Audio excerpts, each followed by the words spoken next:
동천 장군 신어머니가 여마를 대신해 저승사자에게 희생되는 충격적인 결말을 맞았습니다. 여마에 대한 깊은 모성애를 품은 채 세상을 떠나는 모습에 눈물 흘리신 분들 많으셨을 것 같아요. 전혀 예상하지 못한 충격적인 전개였지만 11화 예고편을 보니 견우와 성하의 쌍방 구원을 향한 가시밭길은 아직 끝나지 않은 것 같습니다. 특히 저는 지금까지 밝은 에너지로 극의 활력을 불어넣던 지호 캐릭터의 변화가 너무나 안타까웠습니다. 작가님이 갑자기 지호를 트롤로 만들어버린 것이 아닌가 하는 생각마저 들었는데요. 성하가 분명히 여마가 무서운데 실력은 하찮다고 귀띔까지 해줬음에도 불구하고 하필 견우를 구할 방법을 지금까지 견우를 가장 괴롭힌 여마에게 찾아가 묻다니요. 한술 더 떠서 여마의 말을 고지고대로 믿고 봉수가 묻은 반지를 성하와 의논도 없이 갖다 바치는 모습에는 정말 열이 받았습니다.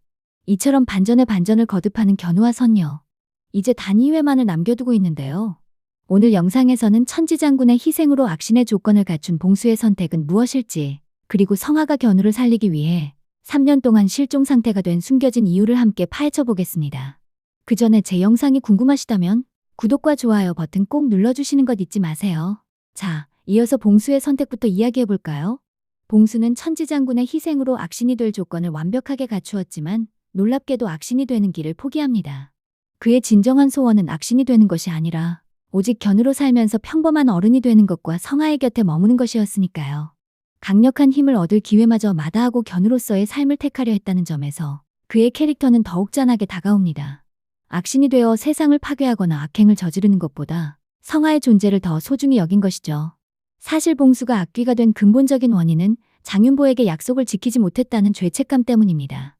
그렇기에 그는 악신이 되어 더 큰 죄를 짓기보다 과거의 고통과 죄책감에서 벗어나고 싶어 할 것입니다. 천지장군의 죽음마저 자신 때문이라고 생각했다면 더 이상 타인에게 해를 끼치고 싶지 않은 마음이 들었을 가능성도 있습니다. 그렇다면 성하는 견우를 살리기 위해 왜 사라진 걸까요? 견우와 성하는 서로를 지키고자 하는 의지가 너무 강했습니다. 심지어 칠성신을 모시는 맹무당조차 주술을 풀 수 없을 정도로 인간 부적의 힘은 강력했죠. 10화에서 천지장군이 봉수를 결계로 보호하며 여마 대신 죽음을 맞이한 후 여마는 동천장군을 죽인 악귀 봉수를 향한 복수심에 불타오르고 있습니다. 이로 인해 여마와 견우, 성하 간의 갈등은 더욱 깊어질 것입니다. 여마는 봉수를 천도하려는 성하의 시도마저 악귀를 감싸는 행위로 오해하고 방해하려 들겠죠.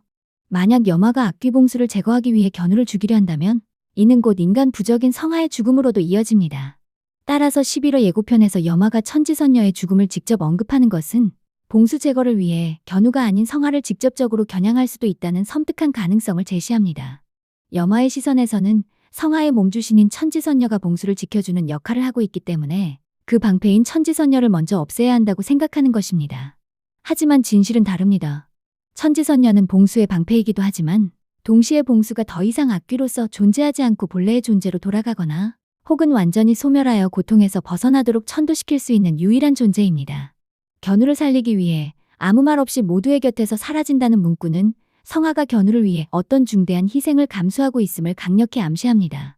3년이라는 긴 시간 동안 실종 상태로 지낸 것도 단순한 도피가 아닌 봉수를 천도하기 위한 목적이 있는 행위를 하고 있다는 가능성을 높입니다. 예고편에서 여마가 성하를 위협하고 견우가 성하를 구하며 성하야 가라고 외치는 장면, 그리고 성하가 뒤돌아보며 눈물 짓는 장면은 성하가 어떤 중요한 임무를 위해 견우 곁을 떠나는 상황과 완벽하게 맞아떨어집니다. 이별의 슬픔과 함께 견우를 위한 성하의 굳은 결단이 느껴지는 부분이죠. 사라진 첫사랑을 찾기 위해 견우가 귀신 헌터로 변신했다는 설정 역시 성하가 떠난 이유가 귀신과 관련된 어떤 문제, 즉 봉수의 천도와 깊이 연결될 가능성을 더욱 높여줍니다. 성하는 견우를 살리고 나아가 봉수를 진정으로 구원하기 위해 천일 기도를 통해 스스로 죽음과 같은 상태로 들어갑니다. 특히 봉수의 꿈이 어른이 되는 것이었기 때문에 성하는 봉수가 성인이 되는 시점 이후에 그를 천도해주기로 결정한 것으로 보입니다. 졸업식까지 돌아오겠다는 약속을 하고 떠났지만 성하는 돌아오지 않고 3년 가까운 시간이 흐른 것이죠. 천일 기도를 통해 성하는 엄청난 대가를 치릅니다. 봉수와 함께 소멸에 가까운 상태로까지 가게 되는데요.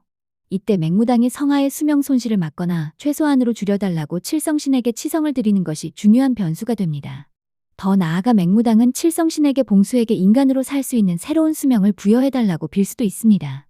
봉수는 악귀가 되었지만 본래는 순수했던 인간 아이였고 어른이 되고 싶다는 소원을 가지고 있었으니까요. 수명을 관장하는 칠성신이기에 봉수를 인간화하여 새로운 삶의 기회를 주는 것이 충분히 가능합니다. 만약 봉수가 진짜 이름을 되찾고 성화가 천도를 통해 그의 고통을 덜어주며 칠성신이 봉수에게 인간으로서의 수명을 부여한다면 봉수는 견우의 몸에서 완전히 분리되어 새로운 인간으로 환생하거나 온전한 영혼의 형태로 천상으로 올라갈 수 있게 됩니다. 견우는 더 이상 봉수에게 잠식되지 않고 온전히 자신의 몸을 되찾게 될 것입니다.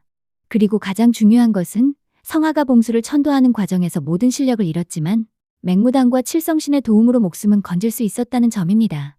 그녀는 이제 더 이상 신의 운명에 얽매이지 않게 됩니다. 두 사람은 이제 더 이상 특별한 능력이 없어도 서로에게 가장 소중한 인간 부적이 되어 진정한 행복이 평범한 삶과 사랑 속에 있음을 깨닫습니다. 밤마다 활을 들던 귀신 헌터 견우도 실력을 잃은 천지선녀 성화도 이제는 서로의 곁에서 평범하지만 가장 특별한 새로운 시작을 맞이합니다. 이 모든 이야기는 예고편 내용을 바탕으로 추측해본 것인데요.